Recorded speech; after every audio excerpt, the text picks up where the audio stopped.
আসসালামু আলাইকুম। আমি জাফর সরকার, সাবেক সেনা সদস্য। একটি কথা বলতে চাই, আমরা বাংলাদেশের মানুষ, যারা আমরা বাংলাদেশি বা বাঙালি জাতি আছি, আমরা কখনোই ভালো হব না। মনের মধ্যে কুচক্র, একটা শয়তানি ভাব আমাদের মধ্যে থেকেই থাকে। 17 বছর স্বদেশ প্রত্যাবর্তন উপলক্ষে জনাব তারেক রহমান সাহেব বাংলাদেশে এসেছেন। মানুষের মনের মধ্যে একটা আলাদা একটা অনুভূতি ছিল। তার প্রিয় নেতাদেরকে দেখবেন। 300 ফিটে ওনার সমাবেশ হয়েছে। সমাবেশের পর বিভিন্ন মানুষ যখন চলে যায়, তো যে বিভিন্ন ময়লা বর্জ্য, বিভিন্ন আবর্জনা তো জমবেই, কারণ এখানে কোটি মানুষের সমাগম হয়েছে। একদিন আগে থেকে মানুষ রাত্রি যাপন করেছে, বর্ষা পায়খানা মানুষ করেছে। এটা নিয়ে মানুষ ভিডিও করে, কত মানুষ এটাকে নিয়ে তুল করেছে যে কিভাবে পারলো এত সুন্দর একটি রাস্তাকে বিএনপি ধ্বংস করে দিতে, নষ্ট করে দিতে। আসলে আওয়ামী লীগের এই মুদ্রার এই পিঠ আর ওই পিঠ, ওই আওয়ামী লীগের মতো চরিত্র বিএনপির। মানে এর ধরনের মন্তব্য করতেছে। আমরা জানি একটা দল প্রায় হাজার হাজার ফেক আইডি খুলে বিএনপির কিভাবে বদনাম করা যায়, সেটাই তারা করে যাচ্ছে। অথচ তারা ওই ভিডিও প্রকাশের আগেই তারা নিজেরও খোঁজ নেয় নাই। বিএনপির ঢাকা উত্তর উত্তরের নেতৃত্বে বিএনপির পক্ষ থেকে এগুলা অলরেডি নিষ্কাশন, পরিষ্কার, বর্জ্য পরিষ্কার, ময়লা আবর্জনা সরিয়ে নেওয়া হচ্ছে। এবং যে গাছগুলো নষ্ট হয়ে গেছে সেগুলো আবার রোপণ করার জন্য বিএনপি কাজ করে যাচ্ছে। এবং আপনার যেগুলো গাছ কিছু নষ্ট হয়েছে সেগুলো তারা পরিচর্যার মাধ্যমে আছে। তা আসলে মানুষকে নিয়ে মন্তব্য করা যায়, এই পর্যন্ত আসা যায় না। আজকে যদি 300 ফিট একটা বড় রাস্তা, একটা রাস্তা না হয় ব্লক হয়েছে ঢাকা শহর, এটা তো আগে তো মানুষ এদিক দিয়ে ঢাকা আসতে পারতো না, হয়তো এখন একটা সুবিধার জন্য ক্রস করে আসে। তাহলে কিন্তু ওই আপনার নারায়ণগঞ্জ হয়ে একটা টঙ্গী হইয়া আপনার ওই যে আপনার নরসিংদী পাঁচদোনা হইয়া বিভিন্ন জায়গায় কিন্তু ঢাকা আসার রুট আছে। হয়তো একটা দিনের জন্য, কারণ প্রিয় নেতাকে দেখার জন্য মানুষ একটা রাস্তা খুঁজে নিয়েছে যে এই জায়গায় হলে ভালো হবে, জায়গাটা অনেক বড় ছিল সেই জন্য। আজকে যদি ঢাকা যদি বিভিন্ন জায়গায় হইতো, তাহলে সারা বাংলাদেশের রাস্তাঘাট কিন্তু বন্ধ হয়ে যেত। কারণ জনগণ চাচ্ছে সমাবেশে আসতে, তত বাধা দেওয়া যাবে না, কোটি মানুষের সমাগম। তারপরে যদি শীত না হতো, তাহলে আমার মনে হয় বাংলাদেশের প্রতিটি ঘরের যারা দলকে ভালোবাসে, তারেক রহমানকে ভালোবাসে, জিয়া পরিবারকে ভালোবাসে, তারা মনে হয় কোনো পুরুষ কোনো গ্রামে থাকতো না, যারা অন্যান্য দল করে হয়তো তারা ছাড়া। আপনারা দেখেছেন যে তারেক রহমানের যে কয়েক মিনিটের বক্তব্য মানুষকে কিভাবে সম্মান করেছে, কিভাবে আল্লাহর নাম নিয়েছে। প্রতিটা মানুষকে নিয়ে উনি রাজনীতি করতে চান। ছোট বড় ব্যবসা প্রতিষ্ঠান, গার্মেন্টস শ্রমিক যারা আছে, দল বল নির্বিশেষে, এবং ধর্ম, যত মানুষের ধর্ম আছে সবাইকে নিয়ে উনি রাজনীতি করতে চান এবং দেশটাকে উন্নয়ন করতে চান, শান্তিতে রাখতে চান। আমরা তো মানুষ এটাই চেয়েছিলাম, তাই না? এই যে 5ই আগস্ট পরে কোনো মানুষ কি শান্তিতে ছিল? ঢাকাতে একটার পর একটা উচ্ছৃঙ্খল বিশৃঙ্খল, মারামারি, কাটাকাটি, গুলাগুলি, এই সেই, সবার ক্ষমতার লোভ কিন্তু চলে গেছিল। সবাই ক্ষমতার লোভ পেয়ে গেছে যে আমরা ক্ষমতায় চলে আসবো। আর সেটা কিন্তু সুযোগ ডক্টর মোদী স্যার সবাইকে করে দিয়েছেন, তাহলে এরকম কিন্তু হতো না। আর তারেক রহমানের বিষয়ে এখানে আসার জন্য ডক্টর মোহাম্মদ ইউনূস তার রাষ্ট্রীয়ভাবে অত্যন্ত সহযোগিতা করেছেন, এটাও আমরা অস্বীকার করি না, নাহলে এত কিছু হতো না। আজকে 27শে ডিসেম্বর উসমান হাদির কবর জিয়ারত করেছেন। তারেক রহমান নিজে মোনাজাত করেছেন, আল্লাহর দরবারে উনি ফরিয়াদ করেছেন, ওনার লোকের মাগফিরাত কামনা করেছেন। তো আমি একটা কথা বলতে চাই, উসমান হাদিকে নিয়ে আপনারা কেউ নোংরা রাজনীতি করবেন না। উসমান হাদি একজন ব্যক্তি, সে একটি দলের নেতৃত্ব দিয়েছিলেন কিছুদিন।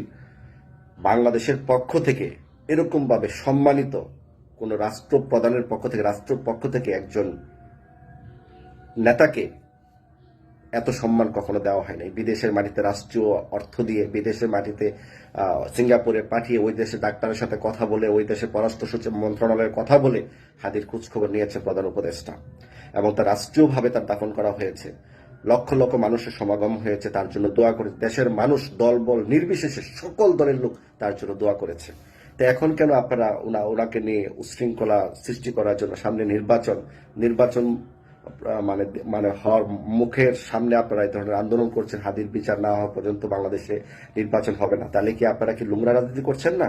হাদির যতটুকু সম্মান পাওয়া, তার চেয়ে লাখো গুণ সম্মান সে পায় নাই, পাইছে, এবং সবাই কষ্ট পেয়েছে হাদির এই মৃত্যুটাকে। ছেলেটা ভালো ছিল, উচিত কথা বলতো, এই জন্য হয়তো তাকে খারাপ ব্যক্তিরা তাকে ক্ষতি করেছে। তো আমরা তো সবাই তাকে ভালোবাসছি, সম্মান করেছি, আমরা অনেকবার তার বিরুদ্ধে প্রতিবাদও করেছি, সারা বাংলাদেশেও মানুষ করেছে।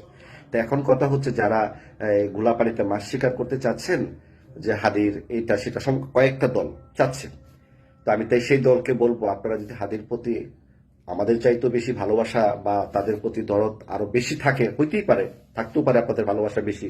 তাহলে আপনারা যে দল করেন ওই দলগুলো ভেঙে ইনকলাব মঞ্চের দলে আয়া যোগ দিয়ে হাদির দলটাকে আরো শক্তিশালী করে হাদির যে মনো ইচ্ছা ছিল সেগুলো বাস্তবায়ন আপনারা দলের মাধ্যমে করেন।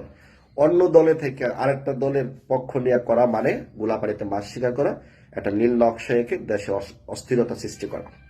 এটা আমি মনে করি। দেশবাসী আপনারা কি মনে করেন আমি জানি না।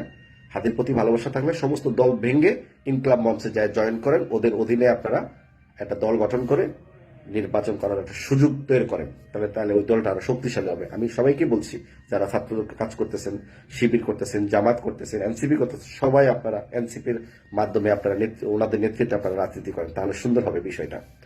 আর তারেক রহমানকে নিয়ে বাজে মন্তব্য কখনো করবেন না, খুব করবেন না। উনি সবাইকে ভালোবাসেন, সবাই নিয়ে কাজ করতে চান, কারণ উনি 17টা বছর অনেক কষ্ট করেছেন। নিজের পরিবার ছাড়া যখন মানুষ থাকে তাহলে কতটুকু কষ্ট নিয়ে থাকতে হয় প্রবাসের মাটিতে।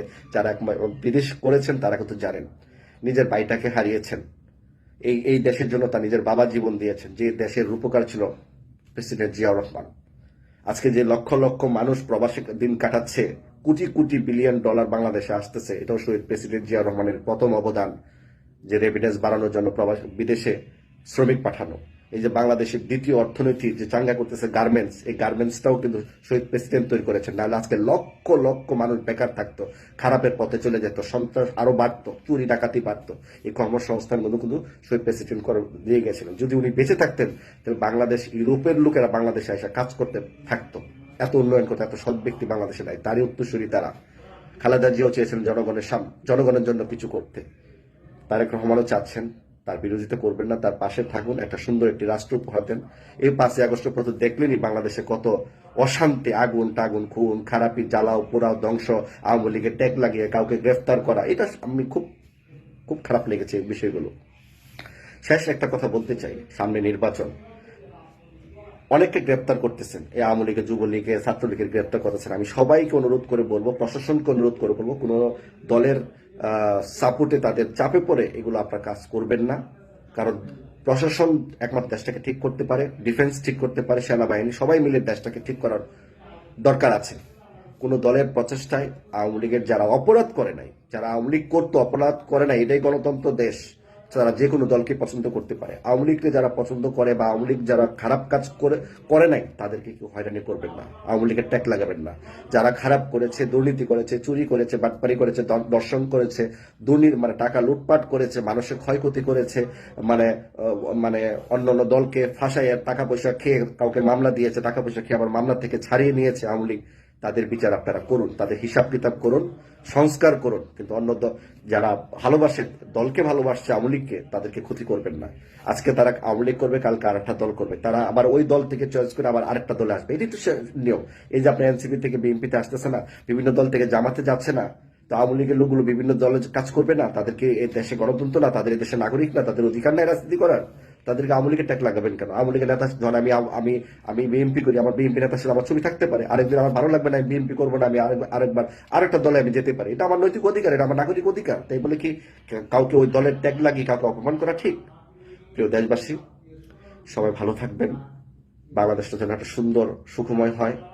কোটি কোটি মানুষের দোয়া তারেক রহমানের পাশে আছে। উনি সবকিছু হারিয়েছেন, আমি আগেও বলেছি। ওনাকে সুযোগ দেন, দেশটাকে মেরামত করুন। আমরা সবাই মিলে এই রাষ্ট্রকে একটি দুর্নীতি মুক্ত, গরিব মুক্ত, অসহায় মুক্ত, ন্যায্যভাবে একটা রাষ্ট্র যেন আমরা পরিচালনা করতে পারি। ধন্যবাদ সবাইকে। আসসালামু আলাইকুম।